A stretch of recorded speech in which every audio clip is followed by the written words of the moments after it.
The Nikon Coolpix S6000 is a compact little digital camera from 2011. It has a 14 megapixel CCD sensor with a 7x optical zoom. It only shoots in JPEG, it doesn't shoot in RAW, and it shoots 720p video, which is practically useless unless you want that kind of look. The zoom on this camera is actually pretty great. When you turn on the camera, as you can see here, the lens doesn't go out that much and the zoom goes out really far and really fast. Like, it's actually pretty responsive. If you check it out right here, as soon as I zoom in, it goes really fast. Look at that. And the lens still doesn't go out that far out, as you can see. The 14 megapixel image sensor produces some really, really nice photos, and 14 megapixels is more than enough for what I need. As you can see, this camera is very, very small. This honestly is so small that I can put it in my pocket like that. It looks like kind of like a business card. It's smaller than my phone. I have the iPhone 11 Pro, and this thing is tiny. So every time I go out, I literally just put it in my pocket here. And then when I see a shot, a photo opportunity, I just pull it out and I turn it on and boom. This camera has a very, very solid construction. At first, I thought it was completely made of plastic when I held it.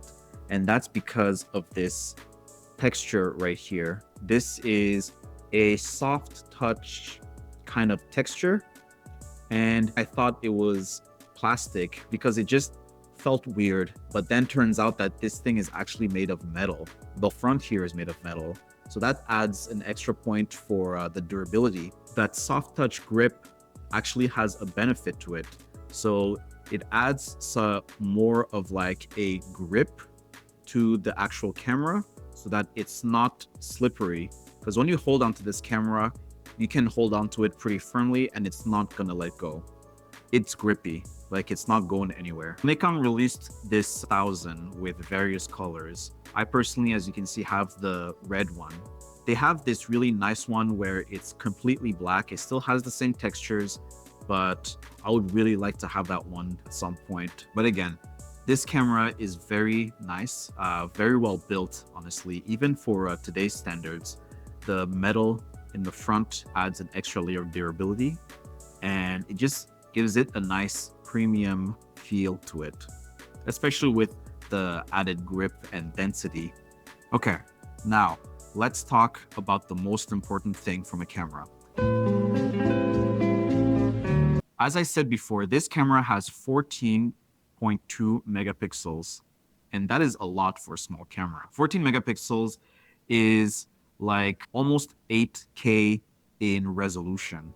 Okay, so that's double what 4K is. You can fill up a huge screen. 14.2 megapixels is, again, more than enough for what I need these days, especially for what I use this camera for. I only post it on social media, so that's more than enough. The colors from this camera, the colors that it shoots out, it's incredible. The blues of the sky are so vibrant. The yellows are punchy. The reds are not overly saturated, but you can still see the details.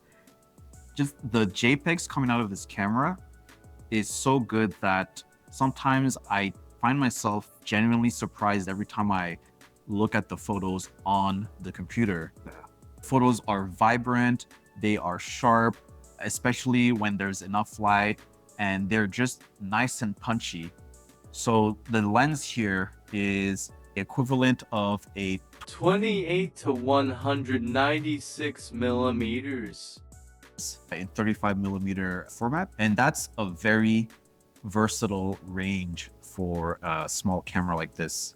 Keep in mind, this camera was made for just regular consumer, for travel, for whatever. Like, it's not supposed to be an enthusiast grade camera. The low light performance on the S6000 is not that great though. In my opinion, the camera struggles a lot as soon as the light drops down, and you can start seeing the noise reduction processing through the camera itself. And it does a pretty severe image processing during those times. This camera does have image stabilization, so that's good to have. And it's okay, it's decent. It's not as good as what Canon does, but it's nice to have. So the ISO sensitivity of this camera ranges from 100 all the way to 3200. But in my opinion, as soon as you go past ISO 200 on this camera, the quality of the photos just drops down a lot.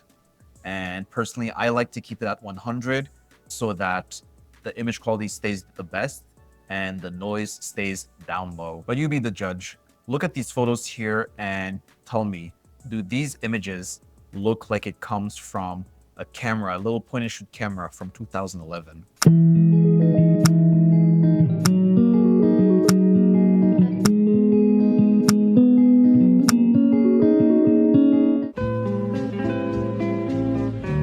So believe it or not, this camera does shoot video, but it only shoots in 720p, which is not that great. It looks bad. Honestly, it does not look that good at all, but I'll just test it out here for you guys so you can see how it looks like. And it's not the best thing, but it's available and you can make it work.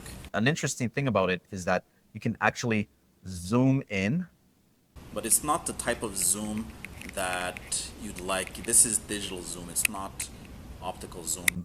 And it's weird because this camera does 7 times optical zoom, but I think maybe it's because the zoom sound from the lens is actually loud. But yeah, it records video in 720p and that's that. So since this is a consumer grade camera, it has all of the features of a consumer grade point and shoot.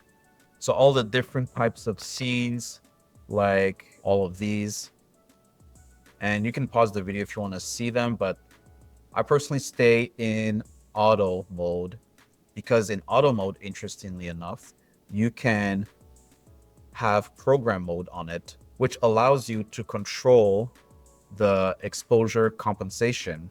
That's all the control I need for a camera in order for me to have fun with it.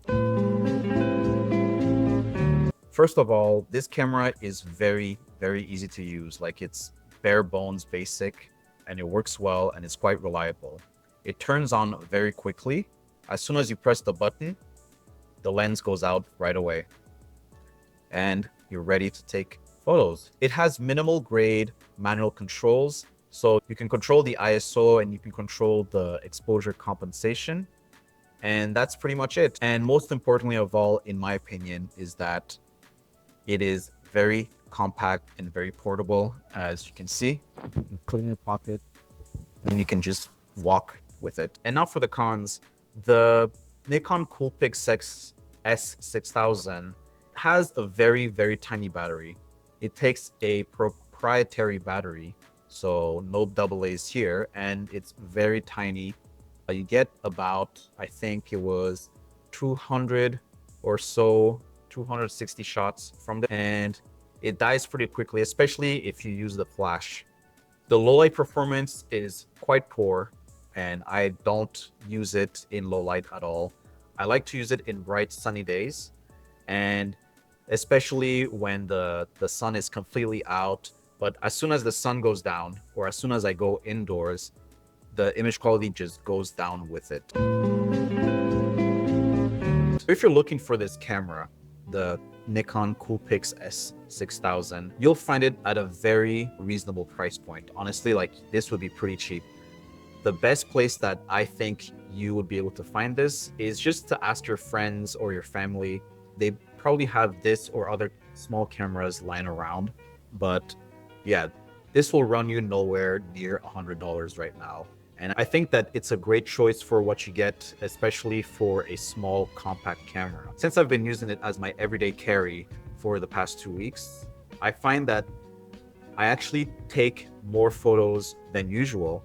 And this camera, just having it very small and very pocketable, makes it very easy to just grab and turn on, point, shoot. I think that this camera is versatile enough for any photographer. It's nice to have.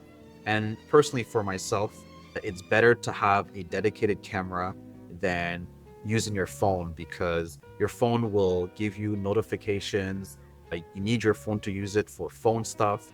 And also, like, your phone is not really comfortable or made to take photos compared to an actual dedicated camera. And no, this won't replace your big main camera.